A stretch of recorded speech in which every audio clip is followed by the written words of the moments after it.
Good evening, everyone. My name is Jodie Mullins. I live in Hazard, Kentucky in the Eastern region. I joined CodeU while searching for a way to expand upon the knowledge I gained from a 6-week Python introduction course.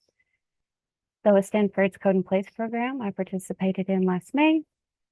And my original goals were to be able to advance what I'm capable of doing with spreadsheets, as well as land a remote position with a wonderful company. But that's really just the tip of the iceberg now, as I dive into web development in another session of CodeU, as well as AWS certification on the side.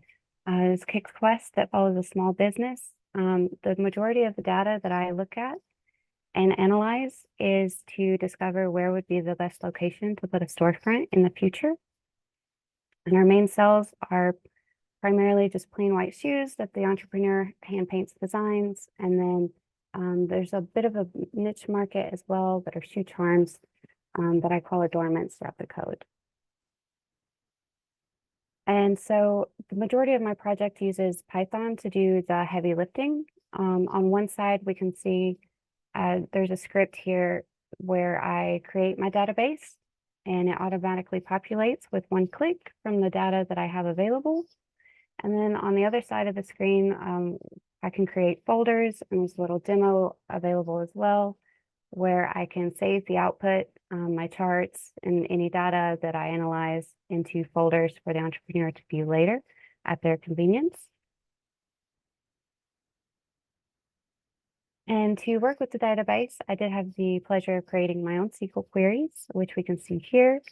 And so on one side of the screen, I designed a query that is based to pull October birthdays before a certain year, and they would be sent a certain kind of email and gift card.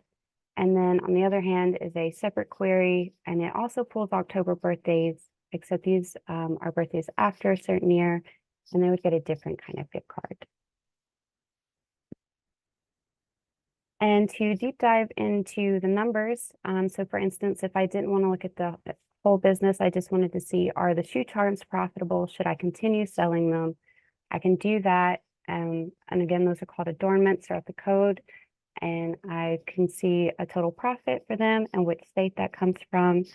And then using the Python matplotlib library, I can translate that information into visualizations such as the pie chart that we see. And it shows, as far as shoe charms, I make a really big profit in California, maybe not so much in Florida. Maybe in Florida, I want to look at my advertising or simply raise my prices. However, if I wanted to look at my entire market, not just the shoe charms, but is my entire business profitable? Is it something I want to continue doing? And if so, where would I want to put a storefront? Of course, I can do that as well. I can use the Python pandas library to create an average profit chart. So we can see that over the course of 3 years, Georgia was a very profitable state for me. And then over the course of 3 years for the entire business, Minnesota, Florida, and California were still strong contenders as well. To finish my project, I established an interactive Tableau dashboard, which I give a very quick demo of here, just to click through. And my golden states are where I'm going to have the most profit. Blue states may be lesser profit, but of course, states with no color mean I'm not making any sales and there's no profit there.